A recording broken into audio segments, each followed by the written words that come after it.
I've been playing Dungeons and Dragons for a very long time, and in fact, pretty much just about since it came out as a completed game, and haven't really played it for a very long time. It's hard to get a group together, although especially with the new 5th edition rules, it's been getting more and more popular. And the 5th edition rules, they're much more into the role-playing and the storytelling versus the rules. When I started, it was much more like a very complicated game of chess than sort of the role-playing game that it is now. But it went through some changes, and I wasn't real happy with 2nd edition. 3rd edition is not bad. I picked up sort of a version of it with Pathfinder, but 4th edition apparently was pretty bad. And like I said, I grew up with the old rules and whatnot. Now, one of the things about the new rules is it gives a lot more flexibility. It encourages a lot more house rules, a lot more free play.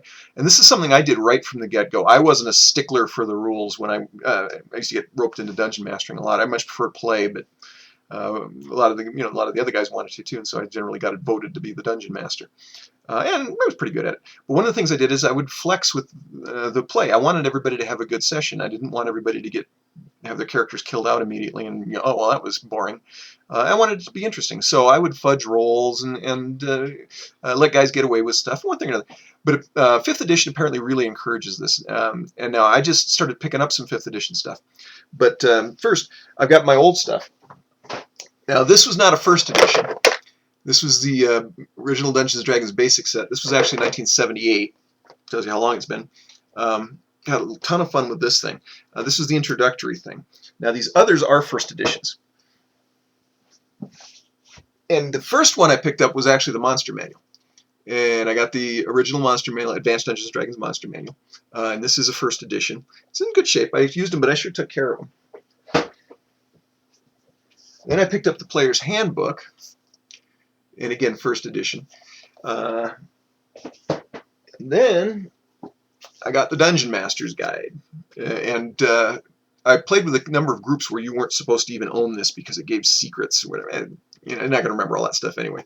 But again, this is 1st edition. I also have a 1st edition Deities and Demigods. And that got pulled from the shelves because it had a lot of copyrighted material in it, but mine's got all the copyrighted material in it, so it's kind of a neat collector's item.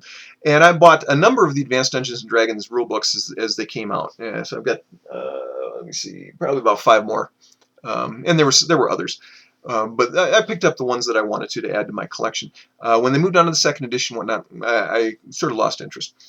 But anyway, oh, and then I also have one of the first of the Dungeon Masters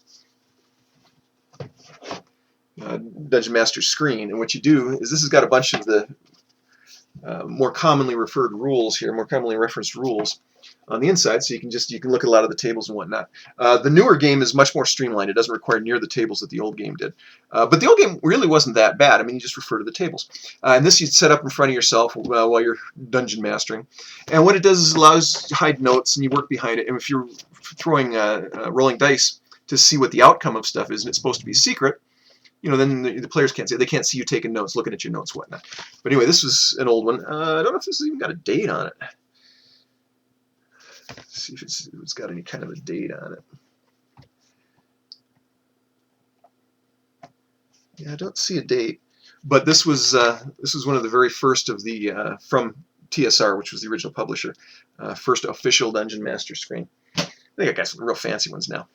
But anyway, as I said, I used to play it on and off for years. Played it while I was in the service for a while.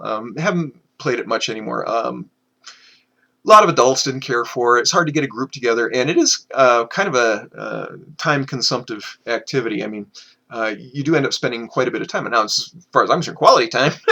But you have to have a group of people that really want to spend their time on that and that alone. Even I didn't. I had a lot of other interests, and even in games, let alone outside of gaming. So, it kind of lost its luster. Well, lately I've been watching a lot of groups play online, and they've got Twitch feeds, and they've got on YouTube a lot of groups, and some of these are professional voice actors, and they get into character, and they play the various quests and whatnot, and they've got, for example, Celebra D&D, where they bring celebrities in to play one-shot quests, and it's really interesting, and I was hearing a lot of good things about 5th edition. And so I went ahead and picked up the 5th edition. Oh, here it is.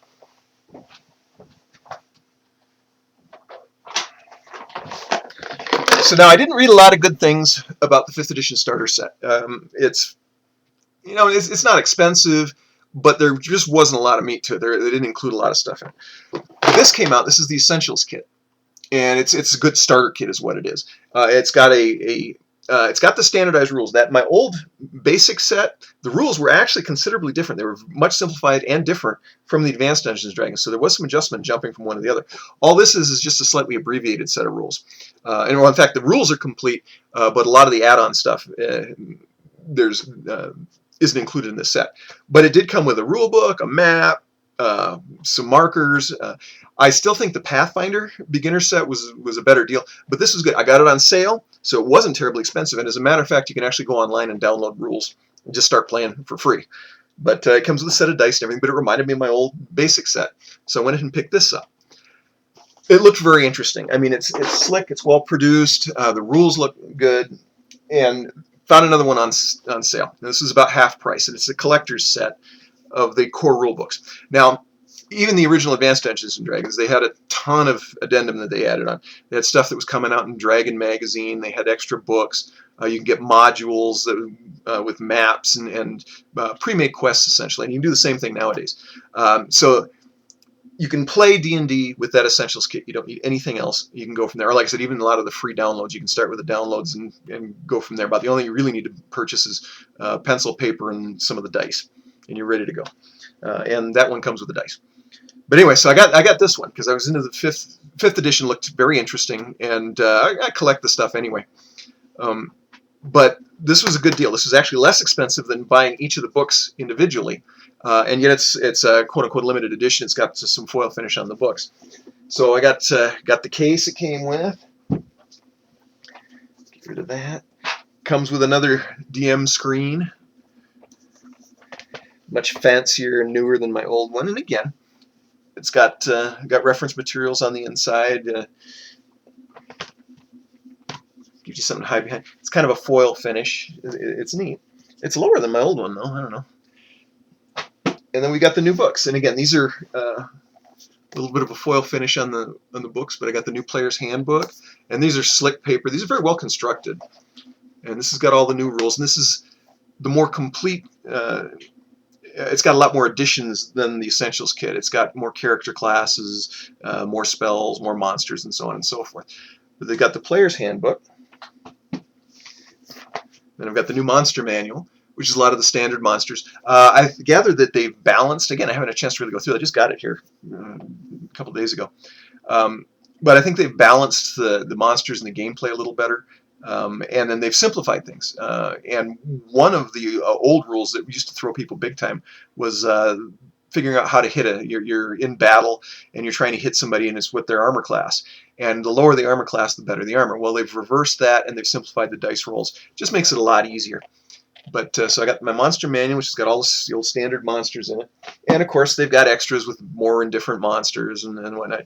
I have no idea how many books they've got out for this, but you can keep spending as much money as you want to. But these are considered sort of the core rule books. And then I've got the Dungeon Master's Guide, and they all fit in that nice case.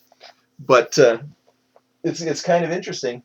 And the art is much more professional, and the printing is much more professional. But you sort of contrast the old, which is, what is that now, going on 40 years, 40 years old, versus the new. But the guys who have played both systems speak very highly of the 5th edition, so I figured I'd go ahead and add it to my collection. And if I get to play, that'd be cool. And who knows? I may start getting a little time to myself when I'm not just working.